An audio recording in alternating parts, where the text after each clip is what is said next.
Et bonjour tout le monde. Donc voilà, je voulais en fait poser la question qui est: est-ce qu'une chaîne de niche peut-elle réussir? Pourquoi je pose cette question? Parce qu'en fait, on est aujourd'hui dans une époque où je pense que ça peut être intéressant de se poser la question de la réussite. Qu'est-ce qui marche aujourd'hui? Et au-delà justement de YouTube ou quoi. Par exemple, récemment, moi j'ai vu le film L'Amour ouf. Ce film, il fait je crois des millions d'entrées, quoi. Beaucoup d'entrées.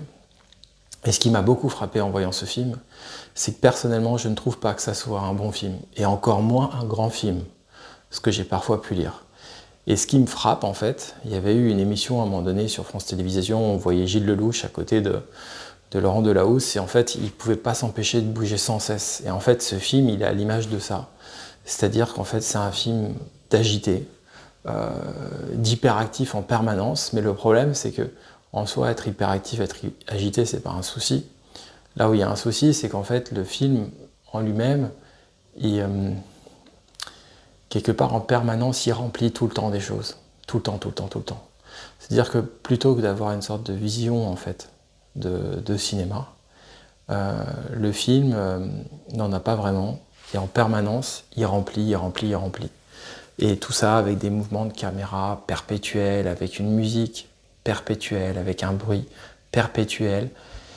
Et aussi avec quelque part une manière d'utiliser les acteurs, comme par hasard François Civil, comme par hasard Adèle Exarchopoulos, comme par hasard Vincent Lacoste. Donc au fond des figures qu'on connaît.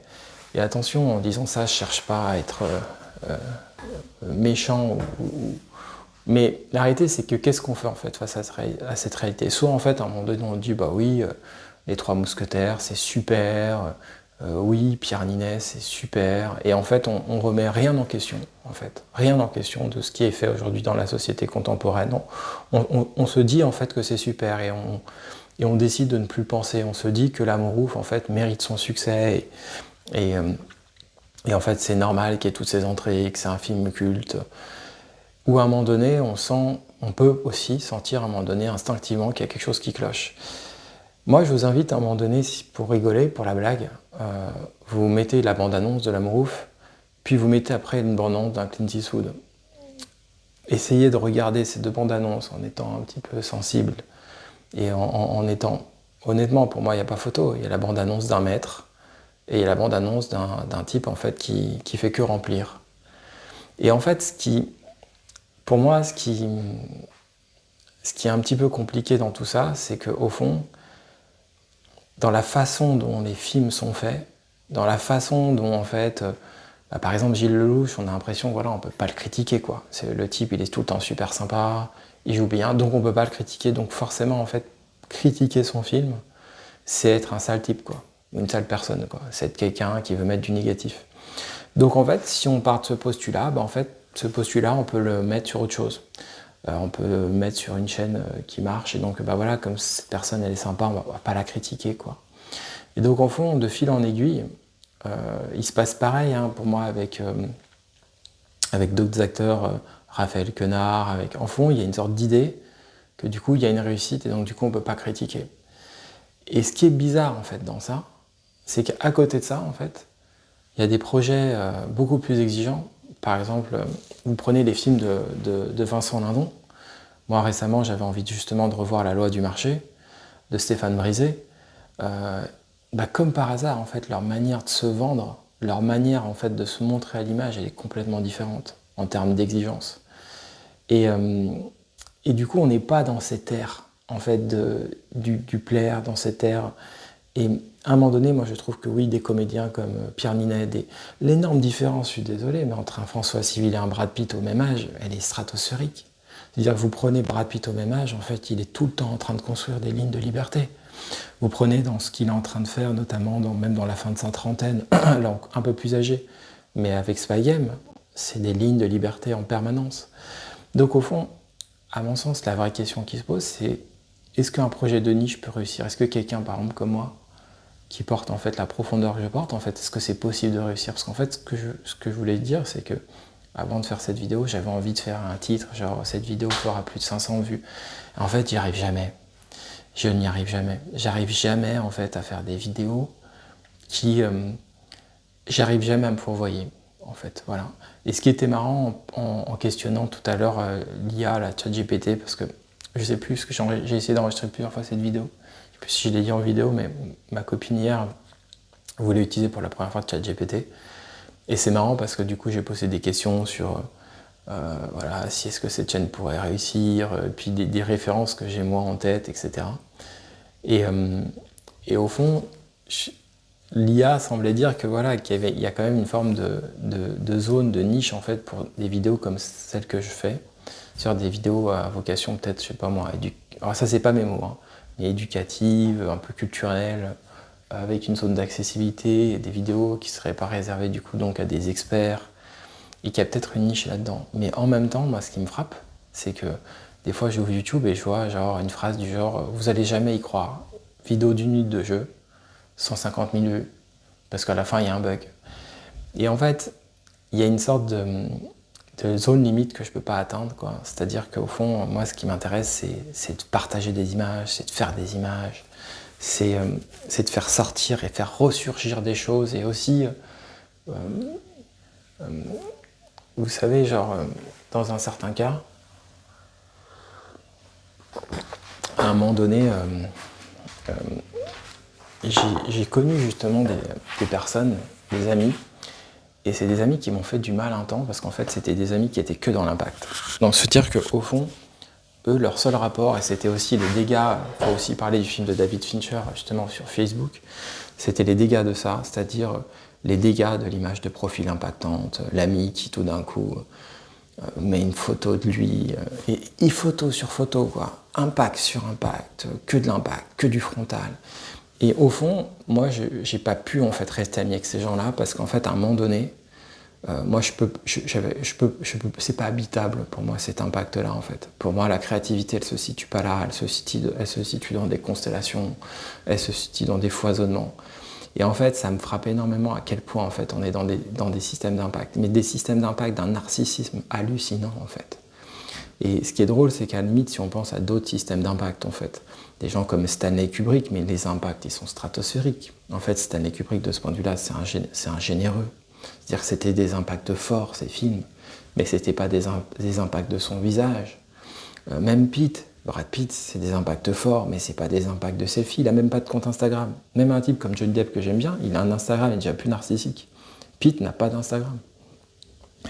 Donc, au fond, moi, la question que j'ai envie de poser, c'est voilà, en fait, est-ce qu'un projet de niche peut réussir ? Et au fond, cette question, je vous la pose aussi à vous, parce qu'à un moment donné, si vous tombez sur cette vidéo, comme certains disent, les tréfonds d'Internet par YouTube avec cette chaîne, la question que moi j'ai envie de poser, c'est en fait, est-ce qu'un projet comme ça peut avoir une place ?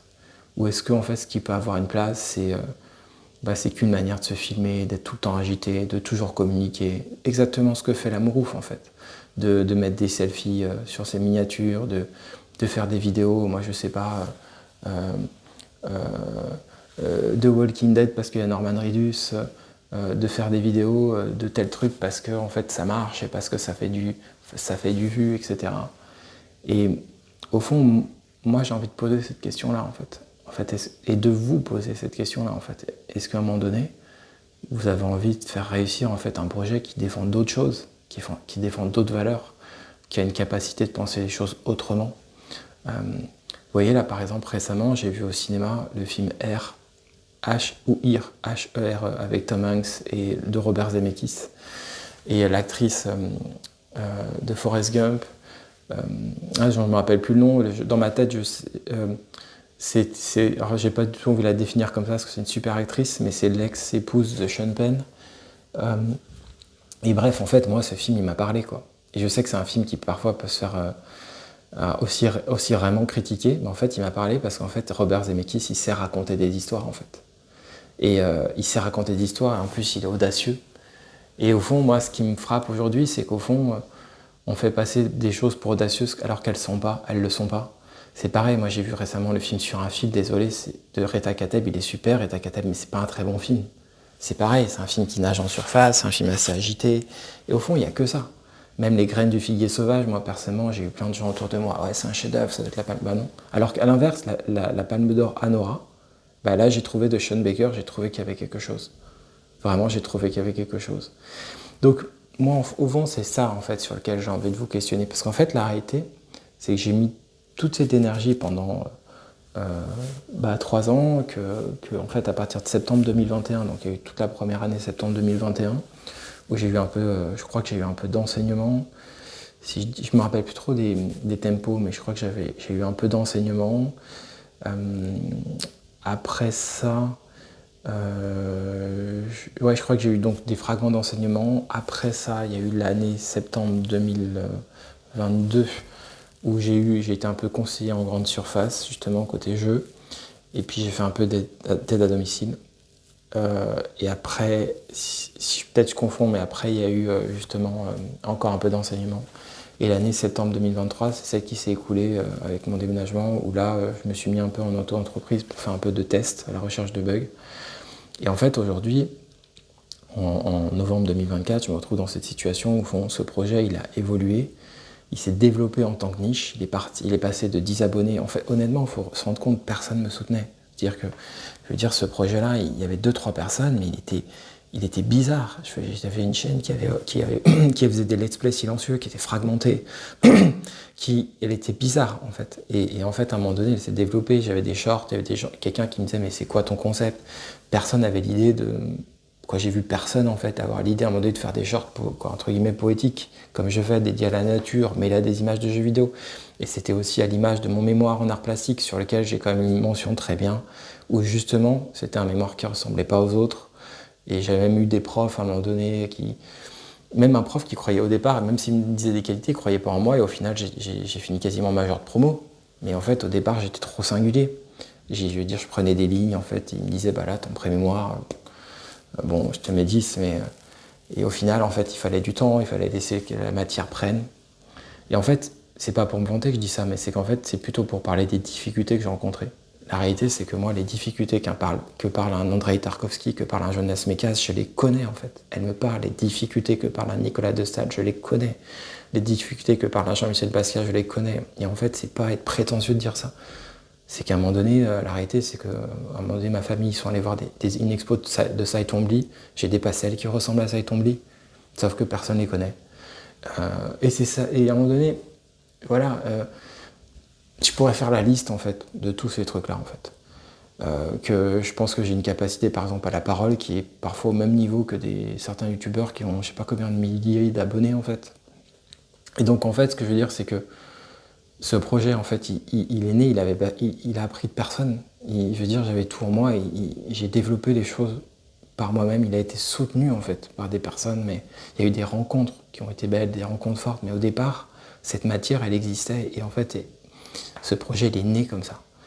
Et il est petit à petit s'est développé, mais il est toujours resté un projet de niche, en fait. Niche au niveau des images, même rien que ce tableau de craie, en fait. Et au fond, moi, la question que j'ai envie de poser, ou que j'ai envie de vous poser, c'est à partir de quel moment donné, vous estimez, en fait, que ce projet, il a une valeur. Mais du coup, si vous estimez qu'il a une valeur dans la mesure où, en fait, l'algorithme, il n'aide pas le projet, dans quelle mesure vous essayez de le soutenir, dans quelle mesure vous essayez d'en parler autour de vous, dans quelle mesure vous essayez de dire, parce que la réalité c'est que plus c'est soutenu, plus à un moment donné, moi je peux être motivé de me dire bah ça a du sens de faire ta vidéo, ça a du sens de parler du film de Gilles Lelouch, ça a du sens de parler d'Anora, ça a du sens de parler de Ir, ça a du sens de reparler d'un film qui est sorti, en fait ça a du sens. C'est possible de créer de la pensée. Et à un moment donné, ce qui est aussi, et je le dis à tout le monde, ce qui est extrêmement parfois difficile sur YouTube, et je l'ai vécu, c'est en fait, à un moment donné, ça m'a tout de suite frappé quand j'ai eu mes premiers commentaires. Parce que j'ai tout de suite senti qu'il y avait au fond, derrière tout ça, une sorte de communauté. Et parce que cette communauté, parfois, elle n'est pas libre, elle vous demande des comptes, elle vous demande des choses, mais en fait, parce qu'eux-mêmes, ils ne sont pas libres. Donc en gros, vous allez les suivre, mais en fait, parce que vous les suivez, ils vont vous demander des commentaires, ils vont vous dire, bah je t'ai mis un commentaire, donc ça serait cool que tu m'en mettes un. Et en fait, tout ça, ça va ça va nuire à votre liberté, en fait. Ça va réellement nuire à votre liberté. Et au fond, ça aussi, c'est un principe d'aliénation. Et en fait, moi, la liberté qu'il a fallu que je trouve à un moment donné pour développer mon propre système dans tout ça, et en m'extirpant aussi de parfois justement cette communauté de youtubeurs qui n'est pas toujours bonne. Et comme le disait le collègue Brocors, il avait bien raison, parce que justement il est dans sa liberté, il disait, mais en fait, ceux qui créent une chaîne, vraiment la façonne, c'est une communauté. Et souvent, c'est pas une communauté de youtubeurs parfois. C'est une communauté de gens qui n'ont pas de chaîne YouTube, qui viennent en fait parce qu'à un moment donné, ils sont intéressés par le faire, et pas à un moment donné, ils viennent parce que ça les intéresse, mais à un moment donné, ils ont aussi leur propre chaîne. Bien sûr, dans le lot, et je les cite souvent, il y a des gens qui sont des rencontres, parce qu'il y a des gens qui sont des collègues.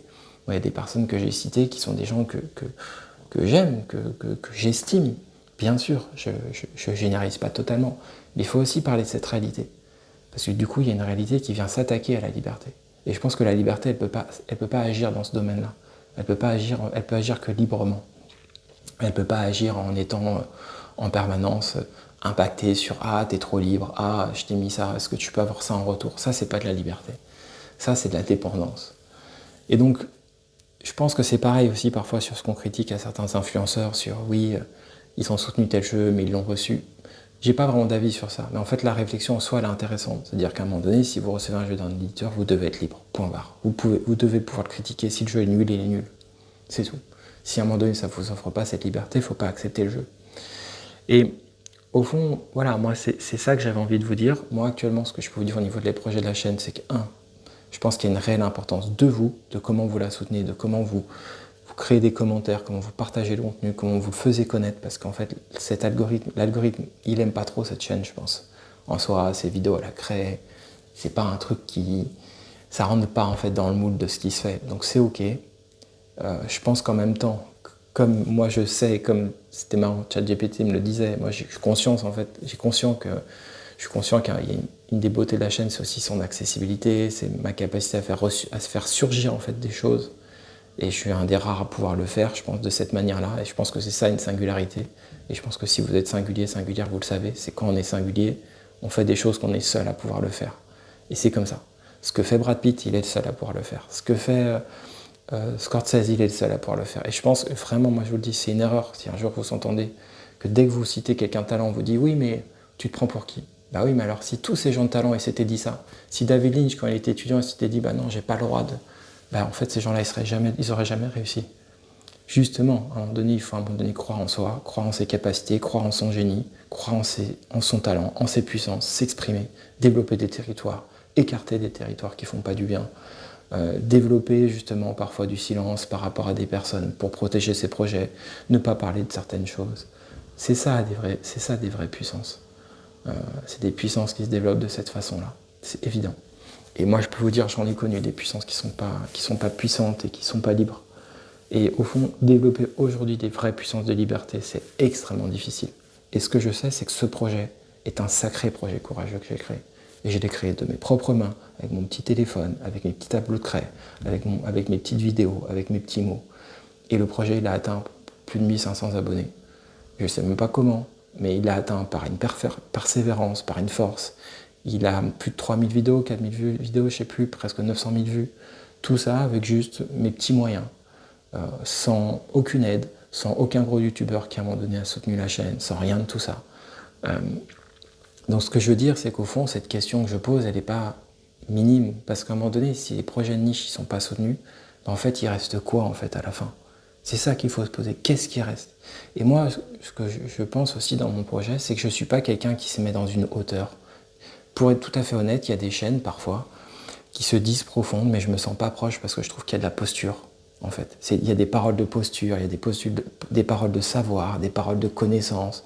Moi, par exemple, même ma manière de parler de Spinoza, bah, j'aime le fait qu'elle soit de cette façon-là, qu'elle soit justement avec mes capacités, mes défauts et mes failles, que ça soit... Cette accessibilité, je pense qu'elle existe parce que justement, je suis clairement imparfait, que je ne m'exprime pas forcément toujours bien, qu'il y a des silences, qu'il y a des tics verbaux, qu'il y a des doutes. Et c'est parce qu'en fait, il y a des doutes, qu'il y a des fragilités, il y a des failles, que vous pouvez aussi vous faufiler et que vous pouvez exprimer vos puissances. Parce que si à un moment donné, le truc, c'est un truc catégorique, bah ça, voilà, ça peut pas exister, quoi. Donc voilà, moi, je voulais m'exprimer autour de ça. Au départ, j'avais envie de faire une vidéo sur... Je critique l'amour ouf, le film qui a fait le plus de trucs. En fait, j'y arrive pas. Je crois que c'est pas mon truc. Donc au fond, j'en suis un peu à un chemin où j'ai envie d'utiliser les outils de l'algorithme, c'est-à-dire j'ai envie de faire ce que j'ai envie de faire, j'ai envie de faire des vidéos Spider-Man parce que j'aime ces jeux-là, et en même temps je suis conscient que c'est des jeux qui peuvent marcher sur la chaîne, et donc j'ai envie de me servir de ça, et heureusement que je suis pas trop bête, parce que je pense qu'un mec comme Stanley Kubrick, il avait envie que ses films soient vus en fait, donc à un moment donné, moi j'ai aussi envie de ça, et certes j'ai un côté où je me sens proche d'un Tarkovsky, d'un Mekas ou de ces gens-là, mais à un moment donné je suis complexe, et qu'il y a des choses aussi qui peuvent me parler chez un Kubrick ou même chez un Lynch. Donc c'est ça que je veux dire, c'est que au fond, moi j'ai envie que ces vidéos elles marchent, j'ai envie qu'une vidéo comme ça elle fasse 500 vues et qu'à un moment donné, qu'il y ait plusieurs likes, plusieurs commentaires, qu'il y ait de la densité, qu'il y ait de l'intérêt, qu'il y ait justement qu'il y ait du partage, qu'il y ait du débat. J'ai envie de vous poser des questions, d'avoir vos avis, par exemple, vous, est-ce que vous avez vu L'Amour ouf? Est-ce que vous avez vu le film Here?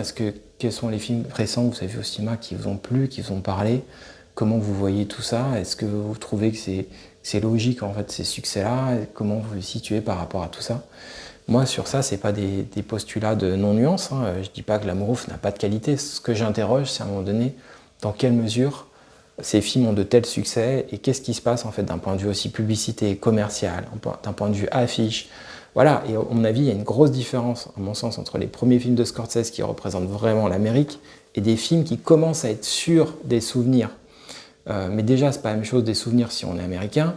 Le cinéaste Stranger Things, je crois qu'il est américain, donc ceux qui a fait la série. Mais après, d'être quelqu'un qui n'est pas américain, qui fait un film basé en France, mais qui porte des souvenirs de cinéma de l'Amérique, et en même temps, qui n'est pas toujours inspiré, qui remplit tout, et du coup, tout est rempli dans l'image, et tout est bruit, et tout est mouvement permanent. Et je pense que les mouvements qu'a installé Scorsese, c'est pas les mêmes au départ. Et ça, au fond, il y a une telle mollesse actuellement intellectuelle, ça, on n'arrive plus à le penser. Petit à petit, on n'arrive plus à penser. Et c'est comme ça qu'on en arrive, personnellement, à des situations comme quand God of War Reboot est sorti, qu'on dit que c'est un chef-d'œuvre. La réalité, c'est que quand le jeu est sorti, tous les journalistes, les grands sites, jeuxvideo.com ou d'autres, chef-d'œuvre, 19 sur 20, 20 sur 20, chef-d'œuvre, plus de capacité réellement à penser. La réalité, c'est que l'histoire dira, à mon sens, que ce jeu n'est pas un chef-d'œuvre. En revanche, c'est un très bon jeu, mais que ce n'est pas un chef-d'œuvre. C'est un titre qui a clairement des défauts, qui pêche sur certains plans. Et voilà, mais c'est plus facile à un moment donné de surfer la vague et de dire voilà, c'est le GOTY. Et donc, très clairement, il y a un problème autour de ça. Et peut-être qu'un jour, voilà, cette chaîne s'arrêtera parce que j'en aurai marre et que voilà, j'irai. De toute façon, il faut aussi clairement que je trouve des expériences professionnelles nouvelles. Mais en même temps, à travers ce projet, il faut bien comprendre que c'est ça qui est défendu. En fait, c'est cette exigence-là, en fait. Et je pense qu'elle est vraiment atypique et assez unique dans ce type de parole. Moi, je l'ai entendue quasiment nulle part sur YouTube, cette parole-là, que je défends. Très, très rarement. Elle m'est complètement propre, complètement personnelle. Et donc, du coup, j'essaye de vous la partager. Mais ce que j'essaye aussi de dire, c'est que cette parole-là, j'ai vécu une profonde solitude dans mon parcours en portant ces choses-là. Dans tous les endroits que j'ai traversés, dans les études, et dans tout ça, et qu'au fond, il suffit de lire le journal de Tarkovsky d'un mec comme ça pour se rendre compte que d'autres artistes, ils connaissent ces solitudes-là. Donc voilà, c'est ça que je voulais vous partager aujourd'hui. C'est encore très clairement une vidéo de niche, alors que je voulais faire une vidéo qui puisse faire un peu réussir la chaîne. Mais manifestement, ce projet étant sincère, je pense, et sûrement authentique, même si c'est pas forcément des mots que j'aime employer d'habitude, mais bon, voilà. Il prend toujours ce chemin-là. Donc, j'ai envie de dire à vous de le soutenir, à vous de faire en sorte qu'il puisse être connu davantage. Prenez soin de vous et à bientôt.